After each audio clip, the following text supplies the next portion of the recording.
Whenever markets crash, there will be like 1,000 people online telling you to buy the dip. But before you do that, let me explain what is happening in your brain.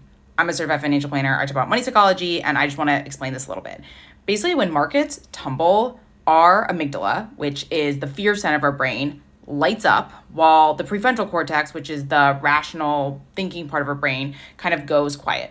And this is a response that is evolution based and it makes sense. Would happen when predators are chasing us, but it doesn't really apply with like our stock portfolio. There's also a ton of cognitive biases at play here, and the biggest one is loss aversion, which basically our brains hate losing more than they enjoy winning, which can create an almost visceral need to fix our portfolio if it drops, even if the entire market dropped along with it. Some other things at play too, like we as humans believe that if the markets have bounced back before, we assume they always will.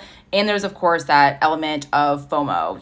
If everybody's talking about buying the dip online, that means I don't want to miss out. I don't want to miss out on the potential profits. So we feel like we need to do it as well.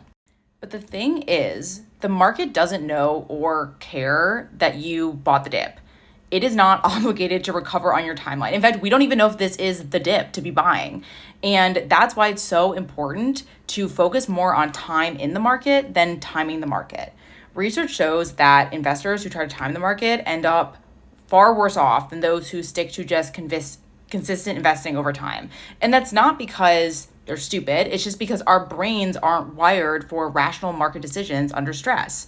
And this really matters for your money because awareness creates choice. When you recognize the psychological forces that kind of go into these investing decisions, you can pause before acting on them. So if you see somebody posting, buy the dip, ask yourself, does this align with my long-term strategy? Am I making this decision based on evidence or emotion? And most importantly, would I do this if everyone else wasn't talking about it online?